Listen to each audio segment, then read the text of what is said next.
Welcome to Moments with Marianne. Allow me to interrupt your train of thought with something that may be one of the most interesting things you hear today. This is Marianne Pastana, and we're here today to talk with Peter Russell, the author of Letting Go of Nothing. Relax your mind and discover the wonder of your true nature. Now, Peter earned degrees in theoretical physics, psychology, and computer science at the University of Cambridge in England, where he studied for a time with Stephen Hawking. He studied meditation and Eastern philosophy in India and later conducted research into neural physiology of meditation. So let's welcome to the show, Peter Russell. Lovely to be with you, Marianne. My goodness, what an honor it is to have you here and to talk about this book. It has me wondering, what even got you interested in this topic? I think it's been there in a way all my life. It's been a theme which I've been exploring and going deeper and deeper. It started, I think, when I first started practicing meditation many, many years ago. I realized that the essence of meditation was really letting go as opposed to trying to get anywhere. And it's just been a theme that's just deepened, and I've explored it in different ways of what helps letting go, different ways of letting go, and how to facilitate it. So it's been a sort of lifelong exploration, really. And I decided it was finally time to sort of pull together my own understanding and experiences. I'm sure you had a lot of people asking you about this topic because, it's such a big, hot topic right now. We've got so many people that are looking to, just kind of maybe in some ways reinvent themselves or work through things that have kept them stuck in the past. Yes. The times we're going through, there's so much change, and people are sort of being asked to change or just having to adapt to new situations. And, letting go of whether it's, past ways of doing things or future expectations, it just comes up again and again for people. I hear people say, I wish I could just let go of that, or I need to let go of this. But we're not really ever given any sort of education or instruction on how to do it. We just try to do it. And I think what I've found over the years is trying to let go of something is almost the opposite. It doesn't really happen. Yeah, I can probably attest to that too. I know, there's things that people say, well, you try this practice or that practice and it will work. And, sometimes it seems that nothing's working. And that kind of brings me full circle because, titling your book, Letting Go of Nothing, how did that come to be? It's almost the opposite of letting go of everything. It just came to me one day as a sort of, it was really, the idea was, it's not quite nothing. It's letting go of no thing. It's a sort of play on words. It's letting go of no thing. Because we think, what we're letting go of is I've got to let go of this, whatever it is, this job or this attachment to a relationship or my expectation of what's going to happen tomorrow, whatever it is. But we're not actually letting go of things. We're not even really letting go of thoughts or feelings. What we're letting go of is a way of seeing things. We're letting go of a mindset, which psychological term, which really means the lens through which we see things. So we're not letting go of anything in itself, but really how we see things. And that's what it means. Is what we're letting go of is an attitude, an attachment, really. An attachment is something in the mind of how we look at things. So it's really about a change of mind. So that's where the title came from. So yes, there are many areas of life where we need to let go, but then there's a subtler meaning, and this was part of when the title came to me. What we're letting go to is we're not letting go to anything else. We're just letting go, and often when there's letting go, there's a sense of ease, relief, openness. So we're letting go in a sense to an openness, in that sense that there's a nothingness we're letting go to. So, it's had several meanings for me. I know it's provocative, I know. Yes, it is. That's why I had to ask you about that. Well, and because that really makes, perfect sense when you explain it that way, because I'm sure a lot of people go, well, letting go of nothing. My goodness, right. What could that be? Right. So why do people have such a hard time letting go of anything? Ah, I think it's we get attached to a particular belief, or sometimes just a feeling or thought or whatever. We become attached to things, and the reason we get attached to something or other is that deep down we believe we're going to be better for it. We're going to feel better. That it's going to help us in some way, and so that's why we get attached to something. Like if it's a belief in how I should behave or how someone else should behave. Deep down, there's a feeling if this happens, then I will feel better. My life will be better. Something like that. Or if we get attached to something we're doing in the world, the same thing. We feel that this is going to make me feel better, and feeling better. Something I show in the book. Ultimately, that's what we all want. What we're all looking for is ultimately how to be happier, how to be more at peace in ourselves, more content. And so our attachment is so strong because we think whatever it is we're holding on to, we think the holding on is going to make us feel better. The irony is that so often the actual holding on to something, holding on to an idea or connection or whatever it is, we feel worse because it creates tension. It can start creating uncomfortable feelings, and just the very idea, just the holding on is an uncomfortable experience. And then we get into frustration of how do we let go, etc. So, I mean, put it shortly, we hold on because we think in one way or another we're going to feel better for whatever it is we're holding on to, and yet the irony is we often feel the opposite. We feel worse, more tense, more worried or whatever. Do you think people hold on because they've developed this habit also of being able to just kind of, go through the kind of almost going through the motions of holding on to what they're having problems with? Yes, it is very much a habit, and we often don't even think that there's another possibility. So, yes, we get caught up in something. This is the way we've always done things. That sort of habit. So that's certainly part of it. Yes.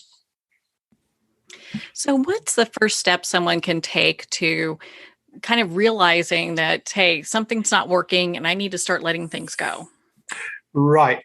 What I do in the book, I reframe letting go as letting in, first of all, and then letting be, which may sound the opposite of what we want, because we think letting go, if I want to let go of some emotion, say, that's getting in my way that I feel is, not helping me, we think it's about, I need to get rid of this emotion.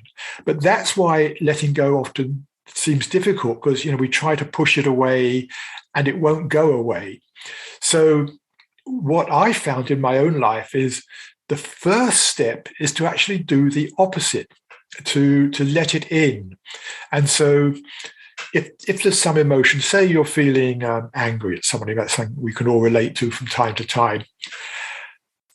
The first thing I suggest people do is actually to go to the body, to tune into the body and notice how it feels to be angry. Notice what's going on in the body, because with any emotion, there's always some bodily sensation. With anger, it may actually be very noticeable. There may be a sort of clenching of the fists or teeth or something. But there's always something going on. Sometimes it's much more subtle. It may just be a slight feeling of discomfort, whatever. So first of all, go to the body and notice what's going on there. Just being curious to say, okay, what's it like when I feel angry? Just noticing the different things, just sort of, and almost saying, is there anything else here I haven't noticed? So you really get to notice the feelings that are there. And this begins to soften things a little bit. And the second side of any uncomfortable emotion is there's always some, what I call story there. There's something we are telling ourselves about the situation. So if it's anger, say, the story might be, this person didn't behave the way I think they should have behaved in order for, me to be happy. This person, something happened, it may not even be a person, but something is disturbing my life in some way, is interfering with my life, stopping me getting what I'm wanting.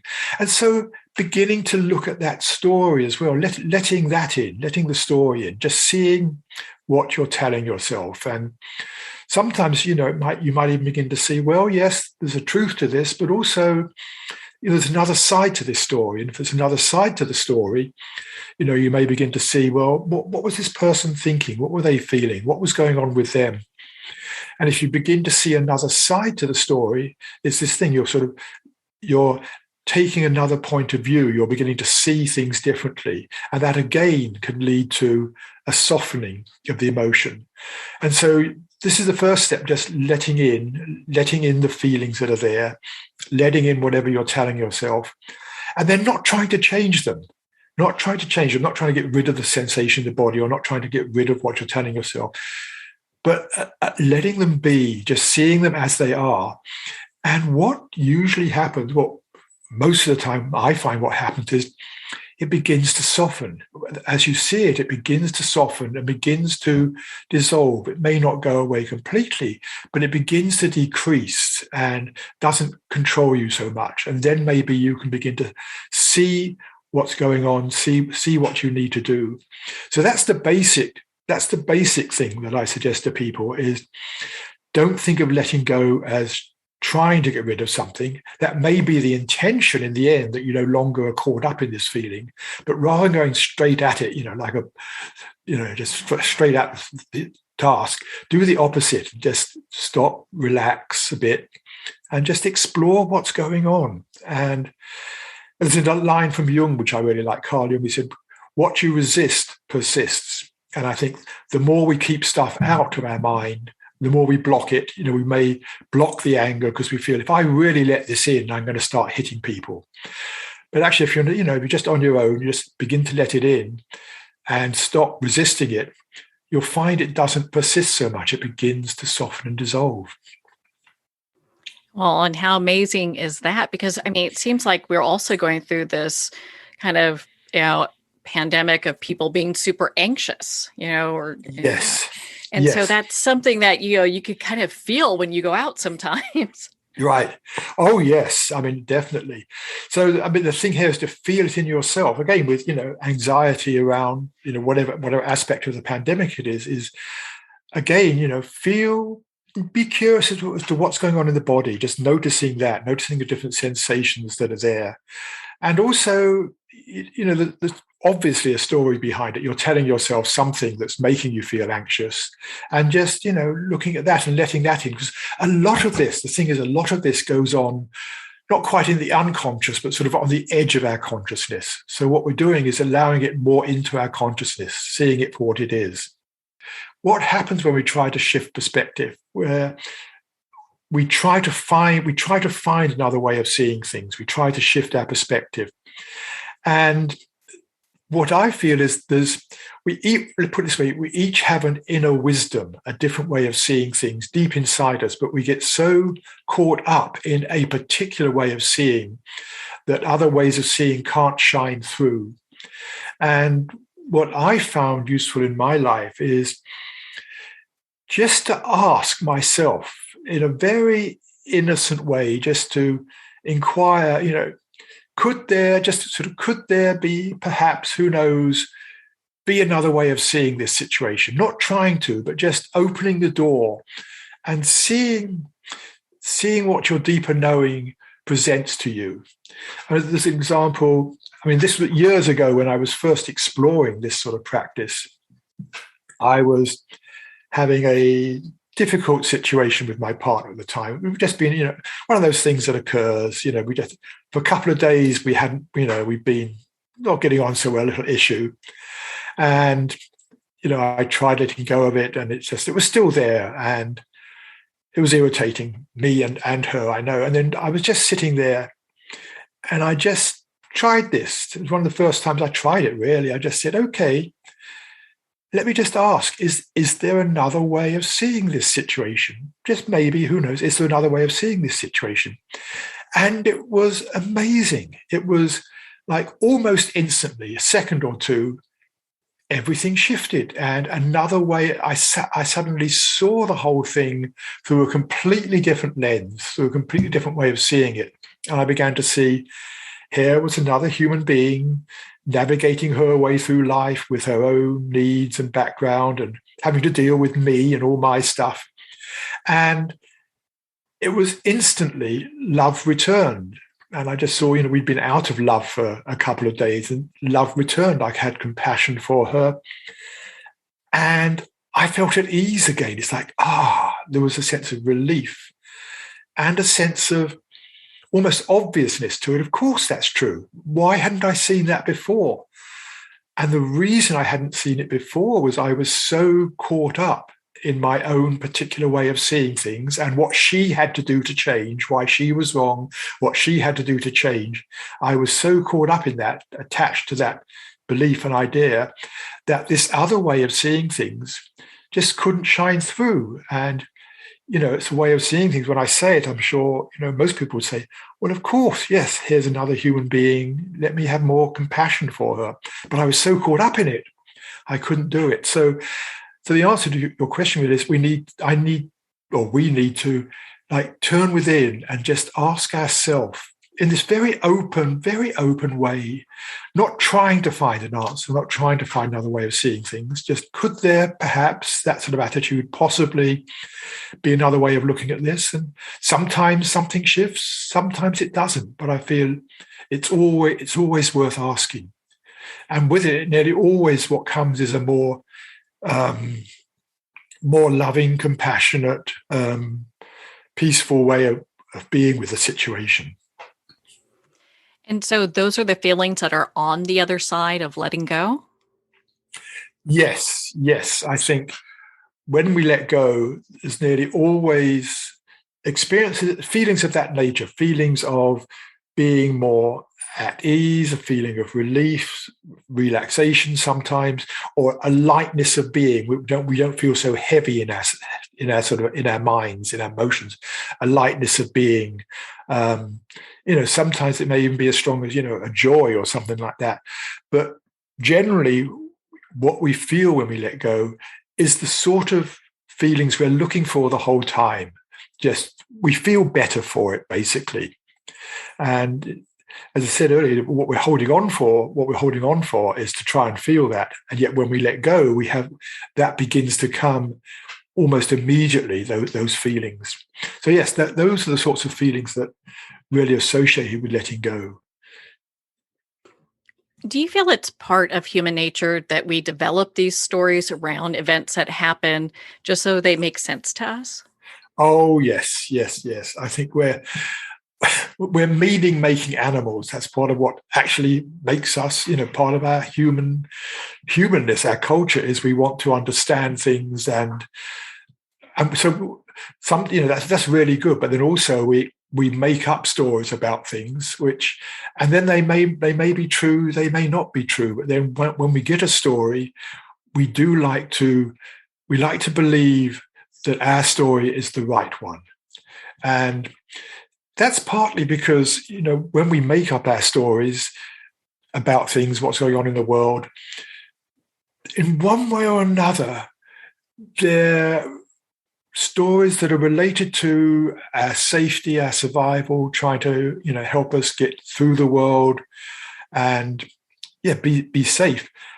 And so they become very important stories. It's like, in some way or another, our well-being depends upon this story, and that's why we get attached to it, because we feel without this story, we wouldn't be so safe. So we do build up these stories. I think it is, yes, it's part of how we are as human beings, unfortunately. And as I say, at times they're very useful, but at times we need to see them for what they are and be willing to question them and let go of them. Yeah, I like how you have that gentle question asking yourself, in regards to the story and just, if there's another way to view this, because I think a lot of times people never get into how someone else is feeling because they're so wrapped up in their feelings. Right. Yes, exactly. And that's I find an important part of letting go of a story where it involves another person is to just, you can ask yourself, various questions like what might have been going on in their mind? what might have led up to this with them. Maybe they had a bad night. Maybe whatever it was, something else is going on. Or what were they wanting me to do? Because probably they had an expectation of me and how I would behave. And so just questions like this, really what we're doing is putting ourselves in the other person's shoes. And the more we can just do that and imagine how they might have been reacting, how they might have been seeing things, then we begin to release our attachment to our own particular story. Not to say there may not be parts of our story which are accurate and right, but we begin to release our attachment to it by seeing other possibilities. And we just, we don't just be imagining what they might have been feeling. We don't know for certain, but just that act of putting ourselves in their shoes and imagining what might be going on for them, it reduces our holding on to our own particular story. I know a lot of people are looking at this point in time to let go of things, as we talked about initially. Do you find that, while it's a really hot topic now, that this is something that's been going on for generations? I think so. Yes, I think it's hotter now because there's, in a way, more to let go of, more change coming. But yes, I think it's always been there all our life. And it's really, if you go back and, look at all the great spiritual traditions of the world, going back, hundreds, thousands of years, they all talk in one way or another about letting go. It's a key part of their wisdom and philosophies. So the fact it's been encouraged for thousands of years suggests to me it's always been an issue there. I mean, that really was the essence of what the Buddha saw in his own sort of journey and awakening. He saw that the problem was our clinging, as he put it, our holding on to our ideas about how things should be, etc. So, yes, it goes back a long way. So I think it's always been there. And maybe, as you say, today, it's really coming to a head much more just because we're being faced with more and more change and adjustments that we have to make. It seems like people are more open to talking about how they feel than ever before. I mean, we're talking about mental health and things like that. Yes, and that I think is a really important part of just our general cultural shift to talk about feelings. I mean, I know when I was brought up in post-war England, and we didn't talk about feelings. It wasn't something you really talked about. You talked about your ideas, your thoughts, what you wanted, but it wasn't part of the language to actually talk about feelings. And I know for myself, as I grew up, into adulthood, moved through adulthood, I realized I didn't know how to talk about feelings or relate to feelings because I was coming at it from a more sort of mental point of view. If someone said, what do you feel about this situation? I'd probably respond with what I thought about it. I think this person is wrong because they're doing this or that, whatever it is. So I'd respond with some judgment or assessment. And then realizing, no, the word feeling, it actually comes from the body. We feel sensations. We use the word feeling for sensations. This feels hot, this feels cold, this feels sharp, whatever it is. So the word feeling actually comes to the body. And so that was a learning, and still is an ongoing learning for me, is, when you talk about, how are you feeling, I think the first thing to do is to come back to the body. Notice, how am I actually feeling? What's the sensation here? Because the tendency in our mind is to go towards the thought, the story, the judgment, whatever it is. So I think this is something that we're learning in our culture. It's now, people talk much more about their feelings. It's becoming much more of a public discourse, a public language, that people know how to talk about feelings, and that it's okay to talk about feelings as well. I know if I look at my own background, it's like, I think part of the reason people didn't talk about feelings was we didn't really know what the feelings were or know how to talk about them. And so this to me is a really, really important shift that's happening in our culture. in the 70s, they didn't talk too much about feelings either. So, but it's changing, right? It's changing. Oh, thank goodness. Thank goodness. We live in such a great era that these discussions are being had and people can look at things in a new way, especially with a book like yours. My goodness. Oh, thank you. The book is really about looking at yourself and looking at what's going on in yourself to really open up to that more. It would seem something that regardless where anyone is on their path, whether it's someone that's, a CEO in a corporate setting or just, someone who's looking to do some personal development, that this is really like life skills we've never learned. Exactly. And in fact, I spent about, 15 years or so back in the 80s, late 70s into the early 90s, working with corporate people, working with quite high-level people in various corporations in Europe, beginning to introduce them to this. So this was like the beginning of the human potential movement, as it's often called. And so running seminars, programs for them, beginning to sort of help them look at themselves, something which they had never really done. A few had done, but most hadn't. They're so sort of trained to be with the outer world and the job and what are your targets, et cetera. And so I was just beginning to get them to just be quiet. I mean, just really to begin meditation. I wouldn't use the word meditation because they probably run a mile, but just as a way of just saying, maybe just be quiet and just sort of close your eyes and notice what's going on. Notice what's going on in your body. Notice what's going on in your mind. But just beginning to help them look inside. And that was quite revolutionary for them back then. Now, of course, it's completely changed.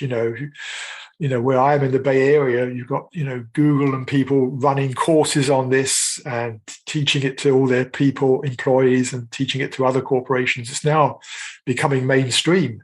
But that just shows how much our culture has changed in just the last 40 years or so, something that was really radical. And in fact, I was working with one corporation. I was working with their board. This was actually a major corporation in Europe. I was working with their board and the senior executives. And part of the agreement was I mustn't tell anybody what I was doing. I mustn't tell anybody that I was working with them because they were so concerned that if this got out into the media and the press, they'd be laughed at for doing, this sort of inner exploration. And now it's the opposite. Companies are really proud to announce to everybody, yes, we're doing this for the good of our people. So things really are changing and will keep on changing. I think the more people realize how important this is to really begin to explore and understand ourselves and free ourselves up, because that's what it's all about really, is freeing ourselves up. Well, the board obviously really understood how important it was for them to get to that place where they're starting to work on themselves. I'm sure they really appreciate you being there. Yeah. And what they were looking at actually was they realized they had a problem of stress with their senior executives. And so they were looking at how to reduce stress. And it was actually the person in charge of health in HR who brought me in. They were looking at health and stress and just seeing their people getting very stressed and just realizing, you can do exercise and things that certainly helps with stress, but they realized there was a whole inner dimension they needed to explore. Well, I know you talked about meditation, and in your book, you talk about effortless meditation. I'm sure that probably makes a few people turn their heads. So it does. Why don't you expand on that for our listeners? Yes. I think the common idea about meditation is that, meditation is difficult. It takes a lot of practice, maybe years of practice so you get anywhere. And you've really got to control the mind. You've got to stop thoughts coming in. And this is very much a common idea that's out there with meditation. And so when you say meditation, it's effortless. People say, well, how come I've tried to meditate and I can't stop thoughts coming in. I get nowhere. I did it for a month or whatever, and nothing really changed. And that's because we're trying to sort of do the meditation, make it happen. Now, there are some techniques. I mean, there's techniques of concentration and other things which they're there in order to develop, particular states or qualities, whatever. They have value. So I'm not saying, all meditation should be effortless, but the sort of meditation that I'm interested in, and I think the sort of meditation that a lot of people, beginners, are interested in, is meditation that allows the mind to settle down. So it's really to allow the mind to become quieter. That's what we're really looking for, because we know we get so busy, so caught up in our thoughts, in our doing. We're looking for a way just to slow down, basically, to slow down and come to a more relaxed state of mind. And there, in that sort of practice, if you start putting effort into it, you're going in the opposite direction. You're trying to make something happen. It's only going to create more tension in the mind, more trying. And so the first thing I, encourage people to do is not to try to get anywhere. So we're not trying to get anywhere. We're just really not fueling the thoughts in the mind. I tend to say it's like a fire. If you keep on adding logs to a fire, it'll keep burning. If you stop adding logs, it'll slowly die down. And it's the same with the mind. If we keep on, following one thought to another, like we do in daily life. I mean, if I look at my daily life, I go from one thought to another thought to another thought to another. They just flow on from one to another. And they keep on, reinforcing each other in some way. But in meditation, what I suggest people do is not to follow the thought, not to try to stop them. Thoughts will come in. They'll keep on coming in. That's the nature of the mind, to come up with thoughts. But in meditation, just making the very simple choice not to follow that thought anymore. We've decided, say we sat down for 10 minutes to meditate. We know we have 10 minutes spare. There's nothing we need to be focused on, worrying about doing for 10 minutes. So when a thought comes up about, what you have to do later in the day, or something that happened yesterday, or whatever it is, you can just make that choice. I'm not going to follow that thought anymore right now. And then maybe another thought will come up. We best choose not to follow it. And then when we step back from the thinking in this way, we just start becoming more aware of the present moment. When you stop following a thought, what you begin to notice is, yes, here I am. And there's the sound of a bird outside, or even, the sound of the refrigerator, or, and I'm noticing this sensation in my body, or just here's my breathing, whatever it is. But I don't ask people to focus on something. Some meditations, you focus on the breath or on the body or on a mantra or something. What I encourage is just to let the mind relax, which is really about letting the attention relax. So rather than focusing in, it's almost doing the opposite. It's like letting the focus zoom out. I mean, so often we zoom in on something, but it's letting the attention soften and zoom out, and just a sort of open awareness of just being here in the present moment. And as I say, thoughts will come back in. And when you notice the thoughts come back in, just make that choice. Okay, right now, I'm not going to follow you any further. I can do that later, and just come back to just being here in the present moment. And as you do this, as I say, it's like, you stop putting logs on the fire. As you stop following the thoughts, what you find is gradually the mind settles down of its own accord. You don't have to do anything to make the mind quiet. On its own, the mind will settle down into a quieter, more peaceful state. So what we're learning in meditation is learning how to allow that to happen rather than trying to make it happen. And it's also, just to point out, it's not about also trying to keep the mind quiet. You can't do that. I mean, another thing that beginners often find is, this is lovely, I've got to stay here. And that, you won't. You'll keep on coming out. It's not about learning how to stay quiet. For me, the essence of the practice is learning how to return to a state of greater quietness, and return. And then just, as I say, gradually then the mind just settles down.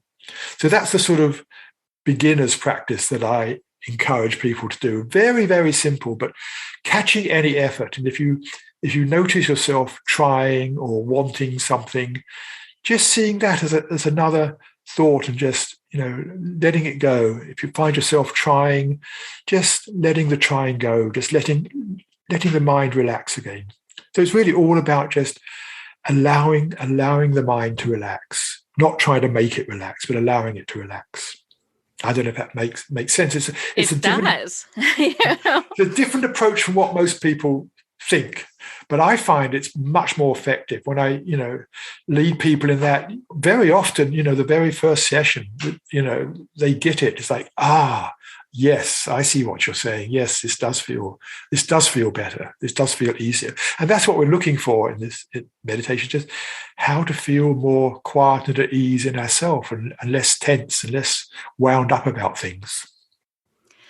Well, gosh, and what a gentle way to approach that, because I can remember when I started meditating, I'm sitting there and going, have I been meditating? Is it 5 minutes already? Oh, shoot, I'm thinking, not supposed to be thinking. So you go into this thought process, and it's the way that you do it is actually kind of real exciting, because it sounds like this is what you were teaching CEOs too.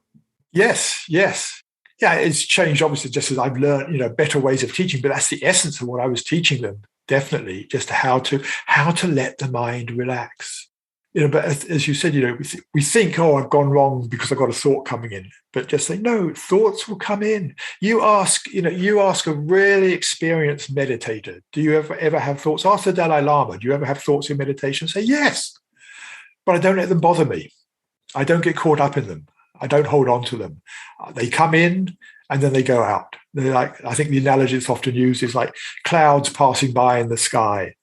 And they come and then we just don't follow them any further. We let them go and just come back to being here in the present moment. And that's really what it's about, is coming back to being in the present moment. And to say, not focusing on the present moment, but just that very open, relaxed awareness. Here I am, and this is my experience right now. Do you know what's interesting? In your book, you talk about there's no such thing as ego. I mean, you've got all these things that people are like going, wait a minute, right. Stop the press. That can't be true. Right. And deliberately provocative. When I say there's no such thing as ego, the emphasis is on thing. And I'm not talking about, what psychologists call, a healthy ego in terms of a sense of self-worth, that sort of thing. I'm talking about, when people say my ego, or my ego made me do that, or my ego thinks this, or this is my ego getting in the way, or whatever, or that person has a strong ego, they're very egotistical. So we treat ego as something, as if there's some part of me called the ego. There's some part of me, a different part of me that is coming up and getting in the way or whatever. But if I look inside myself, I don't actually find some different part of me. When I look inside myself, what I do find is there's this sense of me that's always there, this sense of just me, that is, we all know that sense of I am, here I am, that sense of presence. And along with that, I may find lots of different thoughts and feelings, and some of those thoughts may be egocentric thoughts. And that's going on, and maybe egocentric judgments about things and egocentric desires, and maybe feelings that come from that point of view, the ego's point of view. So what I see is the ego is not a thing. It's actually a mode of thinking. It's a way of thinking about things. So it comes back to where we started, really say it's a mindset. The ego is a mindset. It's a lens through which we look at the world. So it's not actually a thing. And its view of the world basically is how to keep me safe. It's the ego's job, I call it the ego, but this way of thinking, the ego mind, the job of the ego mind is to think about things in such a way that it ensures that we are safe, we are comfortable, we survive, those sorts of things. That's its job. Now, there are times when that's very useful, the times when we need to be thinking about ourselves, making sure we're safe and secure. But a lot of the time this comes up when it's totally unnecessary. We may be thinking about what might happen tomorrow. Will this be okay? Will I be okay? Am I going to be judged or criticized or whatever? And this mode of thinking jumps in. and starts making us worry, feel anxious, feeling tense or whatever.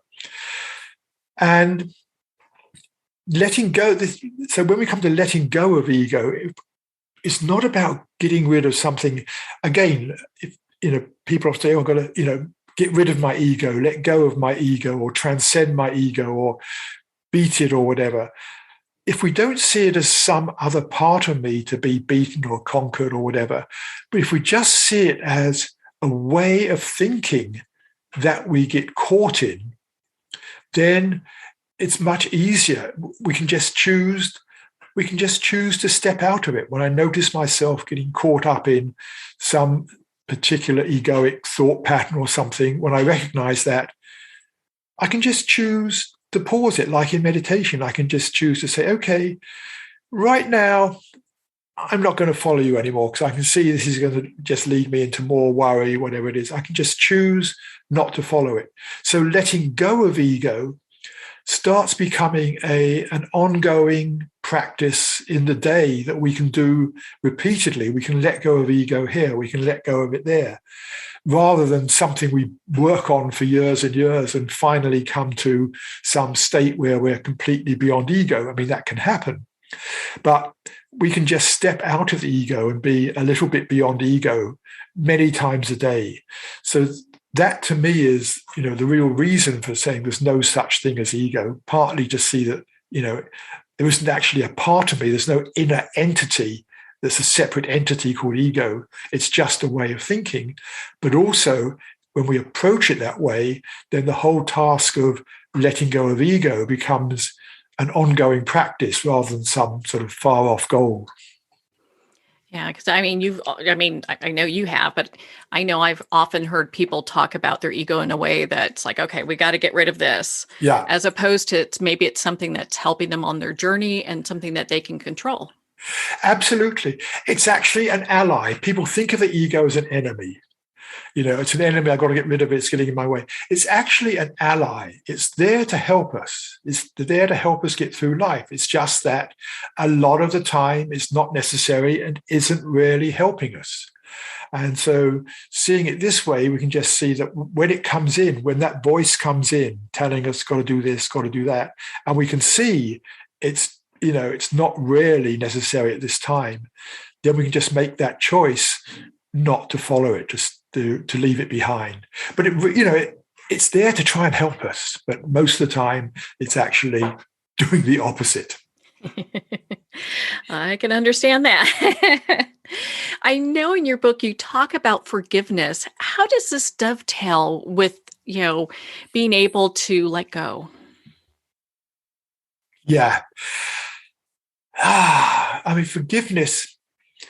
Forgiveness really is, we think of forgiveness, initially, the sort of common idea is, I'm going to forgive you. You did wrong. I'm going to forgive you for what you did means I'm going to let you off. I won't punish you this time. I'll forgive you. It's like, I'll turn a blind eye, whatever it is. I forgive you because, you did something wrong. The way I see forgiveness is we're not forgiving someone else so much, but we're letting go in ourselves. We're letting go of usually some judgment or grievance. It's our thought about what the other person did that was wrong. So we have some judgment of how they should have behaved, some grievance about they did this and, I'm feeling upset because of what they did. And then we hold on to the judgment or grievance, often a long time after it's passed.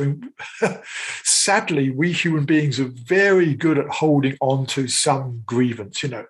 I still can't forgive this person for what they said last month or last year or whatever it is. The other person probably doesn't even know we can't forgive them. They're living their life. And here we are caught up in some grievance of what they did wrong. So our judgments and grievances are really affecting us more than the other person. And so I see forgiveness as really letting go of the judgment, the grievance, whatever it is we're holding on against the other person, just letting that go in ourselves. And when we do, as we've been saying, we feel better. So the person who benefits from forgiveness is ourself, because we stop winding ourselves up about the other person and what they did wrong, what they should have done, blah, blah, blah. When we let go of that, we feel better in ourselves. And so that's the real value of forgiveness. When we look at forgiveness, I know a lot of times people have a hard time forgiving themselves. How does Yes. that work?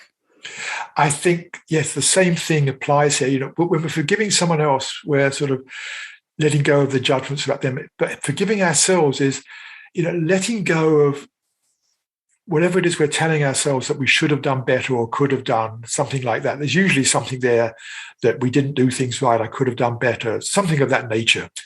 And again, just seeing that behind all of this, actually, we all do the best we can the whole time. We all do the best we can, maybe with limited information or being caught in, some emotional upset. We don't, we make certain statements or judgments. But seeing that, actually we're doing the best we can, and then seeing, what was going on in us again. Just, understanding ourselves was, I say, not quite putting ourselves in the other person's shoes, putting ourselves in our own shoes and seeing, okay, what was happening there in the background? Why did I say that? And begin to let go of it. And also, when we're not forgiving ourselves, again, that first step of letting go is noticing the tension in the body. When we're not forgiving ourselves, there's nearly always some tension in the body. So I would say, the first thing to do is come back to the body, notice what's going on, that tightness, and there's probably some sort of tightness in the mind as well, because you're holding on to something, and beginning to let that go. And when we do, we can just again find it's like we can be more relaxed. It's not saying, what we did was okay. It was like, that's what happened. But that's in the past, and just letting go of the holding on to it. But that is important as well, is forgiving ourselves as well as forgiving other people. And even, if there's areas where we can't forgive ourselves for something or forgive other people, we can go one step more. And can we forgive ourselves for not being able to do that? If we're really stuck in something, there's a level of forgiveness there. Can I actually say, okay, I can see, for the moment, I'm stuck in this point of view, but okay, that's how things are. I can sort of forgive myself for not being forgiving in a paradoxical way. And then as we do that, probably we sort of relax a bit more. Maybe the forgiveness comes a bit later. Oh, that's amazing, because it really allows you to take baby steps to get there. Absolutely, absolutely. And one thing, and coming back to sort of just letting go of feelings, often we touched on this earlier, we resist what we're feeling. We resist some emotion because, we don't want to let it in. We don't want to feel it because we're worried about what might happen if I'm sad. If I let it in, I might start blubbing in public or something. But often, if we can feel the resistance, it's the same thing. If we go back a step and feel how we're resisting that particular feeling, notice how it feels to be resisting, then the resistance itself begins to drop away, and we can be more in touch with what is actually there. So it's a similar thing to the forgiveness thing. It's like taking it back one step. So if we're finding a feeling is difficult to let go of, first of all, look at the resistance that's there and begin to let go of the resistance to actually feeling the feeling. Because that's what we want, is to feel it, but the resistance is getting in the way. So that's what I like to do with people. Just take them back a step and say, okay, what's stopping you, feeling this properly, the resistance, or what's stopping you forgiving somebody? Then just notice that, and as you say, forgive yourself for that. It just all of this just makes the process easier. Peter, where can our listeners connect with you, be part of your community, and learn more about your work? Right. The first place is my website, which is just peterrussell.com, with 2 L's on Russell, not the French way, 2 L's on Russell, peterrussell.com. And you can contact me directly there from the site. I've got lots and lots of articles, previous books as well, lots of videos. There's meditations. There's a meditation course there. There's online meetings I run. Yeah, as with most people, that's that's the main starting point. In a way, everything's there on the site, and then from there, choose where you want to go, if you want to get in touch with me, whatever. But I think there's lots of things there I hope people will find helpful. Well, there's lots there that I was kind of going, my goodness, I got to read into this, because again, you've got very provocative topics on your website as well. Well, Peter, thank you so much for taking the time to be on the show with us here today. It's been a joy. It really has. Thank you.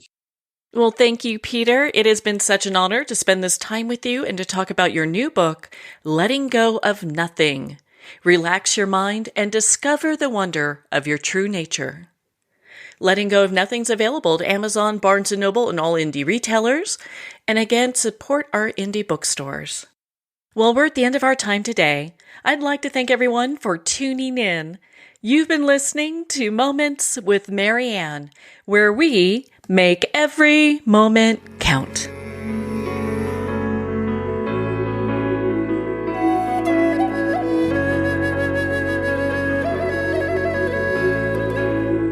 In a single moment, your life can change. Moments with Marianne is a transformative hour that covers an endless array of topics with the best of the best. Her guests are leaders in their fields, ranging from inspirational authors, top industry leaders, and business and spiritual entrepreneurs. Each guest is gifted and a true visionary, a recognized leader in her own work, and while teaching others to develop, refocus, and grow, Marianne will bring the best guest and sometimes a special surprise. Don't miss this. You never know just which moment will change your life forever. Make sure to tune in and visit momentswithmarianne.com for more information.